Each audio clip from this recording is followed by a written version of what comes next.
কিভাবে আমরা আমাদের রাউটারের পাসওয়ার্ড পরিবর্তন করতে পারি। তো এখানে সর্বপ্রথম একটা জিনিস আপনার মাথায় রাখতে হবে যে ওয়াইফাইয়ের সাথে আপনি কানেক্ট আছেন কিনা। অর্থাৎ আমি সেটিংয়ে যাচ্ছি, ওয়াইফাই, এখানে দেখুন এই যে এমএইচ আইটি ফার্ম উপরে যেটা কানেক্টেড দেখাচ্ছে, এখানে একটা জিনিস মাথায় রাখবেন যে আমি রাউটারের সাথে কানেক্ট আছে কিনা। ধরে নিচ্ছি যে আমার ইন্টারনেট এখন নাই, আপনার ইন্টারনেট পাচ্ছে না, কিন্তু রাউটারের সাথে কিন্তু অবশ্যই আপনার কানেক্ট থাকতে হবে, আদারওয়াইজ আপনি রাউটারে প্রবেশ করতে পারবেন না। এবার আসুন আমরা রাউটারে কিভাবে প্রবেশ করব। তো রাউটারে প্রবেশ করতে গেলে প্রথমে আপনাকে একটা ব্রাউজারে যেতে হবে।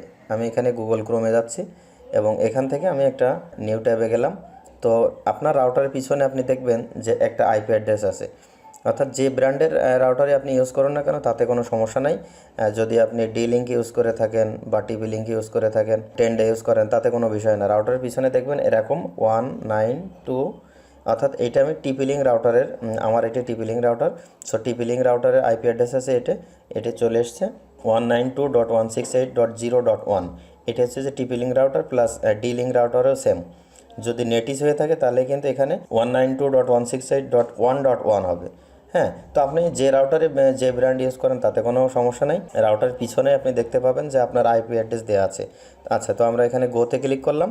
আচ্ছা, আমরা এখন কিন্তু লগ ইন প্যানেলে পৌঁছে গিয়েছি টিপি লিঙ্ক রাউটারে। তো এখানে দেখুন ইউজার নেম এবং পাসওয়ার্ড নামে একটা অপশন রয়েছে। এখানে বলতেছে যে ইউজার নেম এবং পাসওয়ার্ড দেন, এটিও কিন্তু আপনি রাউটারের পিছনে পেয়ে যাবেন।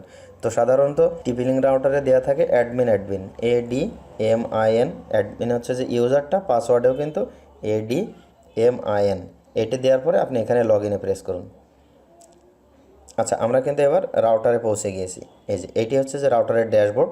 তো এই ড্যাশবোর্ডে এসে আমরা যদি শুধু পাসওয়ার্ড পরিবর্তন করতে চাই, তো সেই ক্ষেত্রে শুধু আপনার ওয়্যারলেসে ক্লিক করার প্রয়োজন হবে। এই যে ওয়্যারলেসে ক্লিক করলাম। ওয়্যারলেসের পরে দেখুন আপনি 3 নাম্বার মেনুটা দেখুন যে ওয়্যারলেস সিকিউরিটি। এই যে ওয়্যারলেস সিকিউরিটিতে ক্লিক করলাম, একটু সরিয়ে নিয়ে আসি। এই যে আমার এখানে দেখুন দেখা যাচ্ছে যে ওয়্যারলেস পাসওয়ার্ড, এই হচ্ছে যে আমার পাসওয়ার্ড। যেমন দেখা যাচ্ছে যে এখানে বাইডেন BIDEN 2020 বড় হাতের একটা আর দেওয়া আছে। তো এখানে যদি আপনি এখন শুধু যে কোনো একটা সংখ্যা বাড়িয়ে দেন, সাপোজ আমি এখানে একটা স্ল্যাশ ইউজ করলাম। আচ্ছা, স্ল্যাশ ইউজ করার পর আমি এটি একটি নিচে চলে যাচ্ছি। স্ক্রল করে নিচে যাওয়ার পর দেখুন এই যে সেভ বাটন, এখানে সেভ দিলেই কিন্তু আমার কাজ শেষ। তো আমি সেভ বাটনে ক্লিক করলাম। আচ্ছা, তার মানে রাউটারের পাসওয়ার্ড অলরেডি পরিবর্তন হয়ে গেছে। তো আমরা এখন মিনিমাইজ করছি। এখন কিন্তু আমাকে পুনরায় রাউটারের পাসওয়ার্ড দিয়ে রাউটারে ঢুকতে হবে। অর্থাৎ এবার আপনাকে প্রথমে সেটিংয়ে যেতে হবে, আবার ওয়াইফাই। এই যে এখানে দেখাচ্ছে যে এমএইচ আইটি ফার্ম, এখন কিন্তু আর কানেক্ট নেই। উপরে খেয়াল করুন ওয়াইফাই আইকনটা কিন্তু চলে গিয়েছে। সো আমরা এখন এই এমএইচ আইটি ফার্মে আমরা আবার ক্লিক করব। ক্লিক করলে এখানে দেখুন একটা মেনু ক্যান্সেল এবং ফরগট, অর্থাৎ ওই আগের পাসওয়ার্ড যদি আমি ফরগট না করি তাহলে কিন্তু আমাকে নিউ পাসওয়ার্ড দিতে দিবে না। তো আমরা ফরগটে ক্লিক করলাম।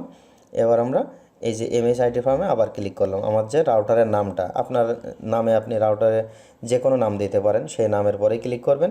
করার পরে এখানে কী দিয়েছিল BIDEN 2020 বড় হাতের আর, তারপরে আমরা নতুন যে দিয়েছিলাম সেটা হচ্ছে স্ল্যাশ, এটি হচ্ছে আমরা নতুন পাসওয়ার্ড দিয়েছি। এবার আমরা কানেক্টে ক্লিক করব। এই যে কানেক্ট, দেখুন অলরেডি পাসওয়ার্ড কমপ্লিট করে নতুন পাসওয়ার্ড দিয়ে কিন্তু আমরা রাউটারে ঢুকে গিয়েছি। এখন কিন্তু আমরা ইন্টারনেট চালিয়ে দেখতে পারি। সাপোজ আমরা ইউটিউবে যাচ্ছি, এই যে এখন কিন্তু ইন্টারনেট চলছে। তো আমরা আসলেই পাসওয়ার্ডটা কেমন পরিবর্তন করলাম ওটি দেখার জন্য আমরা আবার গুগল ক্রোমে যাচ্ছি। এখানে যেহেতু আমার প্রবেশ করা আছে, আমি রিফ্রেশ বাটনে ক্লিক করলাম। দেখুন আমরা কিন্তু আবার ড্যাশবোর্ডে পৌঁছে গিয়েছি। এখন আমরা আবার ওয়্যারলেসে ক্লিক করলাম, ওয়্যারলেস সিকিউরিটিতে ক্লিক করে একটু মিনিমাইজ করে দেখি। এই যে আমরা যে পাসওয়ার্ডটা দিয়েছিলাম, এই যে ওয়্যারলেস পাসওয়ার্ড বাইডেন 2020 বড় হাতের আর একটা স্ল্যাশ। তো এভাবে আপনি আপনার রাউটারের পাসওয়ার্ড পরিবর্তন করতে পারেন। তো রাউটারের পাসওয়ার্ড চেঞ্জ করার বিষয়ে যদি আসলেই কোনো সমস্যায় পড়েন তো আপনি কমেন্টস করে জানাবেন, আমি সমাধান দেওয়ার চেষ্টা করব। তো thank you so much for your time.